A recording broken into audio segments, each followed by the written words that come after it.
Hello everyone, I'm Sylvia Agustina and my MPM is 2211011172. So now through this video, I will present to you the material of Chapter 2, National Employment System and International HRM. So these are the list of the material. The first one, types and numbers of national system. Second one, national business system and HRM in multinational corporates.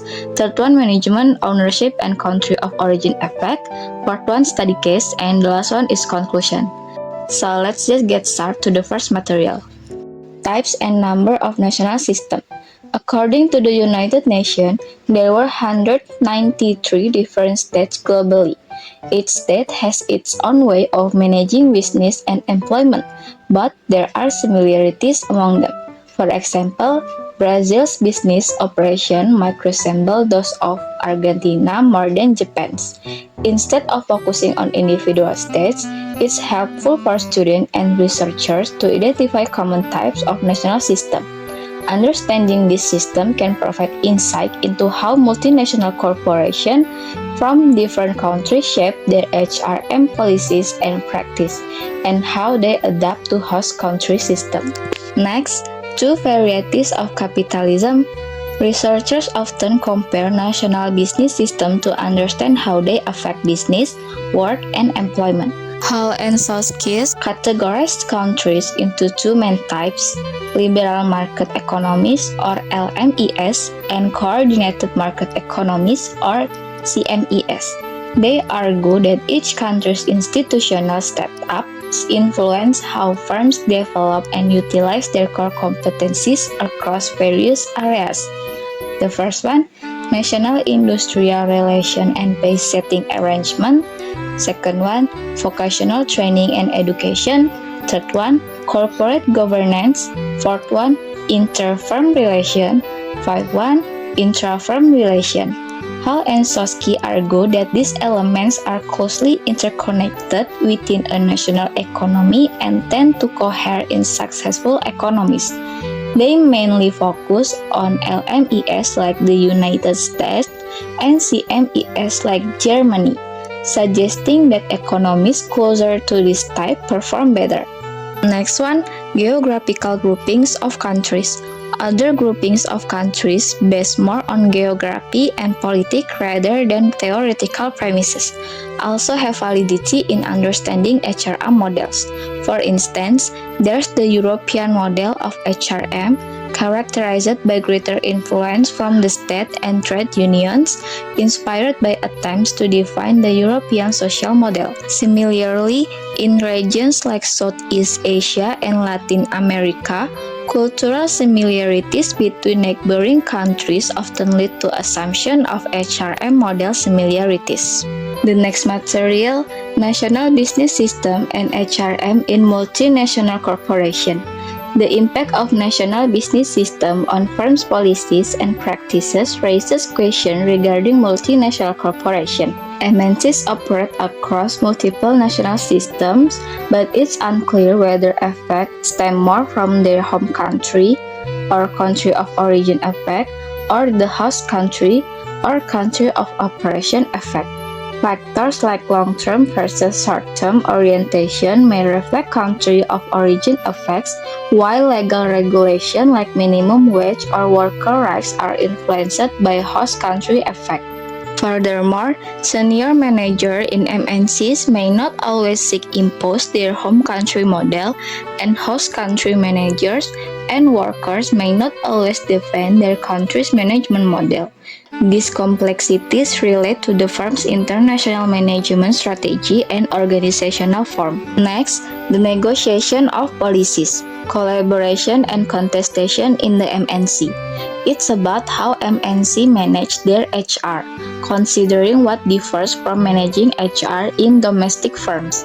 Key points to consider include the power dynamics between employers and employees, known as the effort-reward bargain. It's a balancing act for firms to control employees while also encouraging their initiative and loyalty. In MNCs, managing HR becomes more complex due to the diverse backgrounds of managers and the need to balance control between headquarters and foreign subsidiaries. Despite attempts to standardize practice, there's often variation influenced by the nationality of the firm and market factors. Next, the MNC as an international employment system. In multinational corporations, decisions about human resource management are influenced by various factors beyond just national business system. Top decision makers in MNCs have the power to shape HR policies across borders. However, they may not necessarily prefer replicating their home country's practice abroad. Instead, they might aim for a global standard, often based on a blend of Western and Japanese management principles. These decisions are strategic, considering factors like cost effectiveness and the unique resources offered by different host countries. For example, some Japanese MNCs in the UK selectively adopt aspects of the Japanese employment system while adapting to local conditions where necessary. Overall, the HR policies in MNC subsidiaries are shaped by a mix of corporate strategies, national influences, and local conditions, leading to a diverse range of practice across the international firm. And the last material, management, ownership, and country of origin effect. The Varieties of Capitalism literature explores how national differences in institution and financing methods affect managerial choices and business systems. In coordinated market economies like Germany, where long-term financing is common, investors have a say in how firms are run. In liberal market economies like the US, short-term returns are prioritized, leading to different HR policies. And the next is study case. It's about XYZ Corporation. It's a multinational manufacturing company headquartered in the United States, operates subsidiaries in Germany, Japan, and Brazil. Its subsidiary operates within unique national business system. In Germany and Japan, subsidiaries benefit from coordinated market economies characterized by long-term relationship between firms and financial institutions. HR practices prioritize employee stability, skill development, and employee involvement in decision-making. In Brazil, the subsidiary operates within a context influenced by the Mediterranean model, facing challenges related to a less structured business environment. HR policies focus on managing diversity and flexibility in employment arrangement.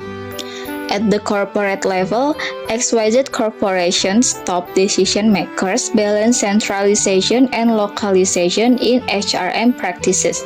While some policies are standardized globally, others are adapted to suit local conditions. Change in ownership structures and globalization present new challenges and opportunities. Top management must assess the implication of this change on HRM strategies and ensure alignment with corporate objectives while respecting local context. And finally, the conclusion.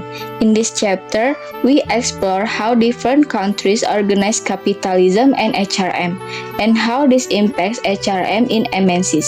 We discuss various models of national organization, including coordinated market economies like Germany and Japan, and liberal market economies like the US and UK. We also touch on other groupings like the Mediterranean model. To understand HRM in MNCs, we need to consider not just national rules but also how ideas about management are influenced by different actors and power dynamics. We look at why MNCs might apply elements of their home business system abroad.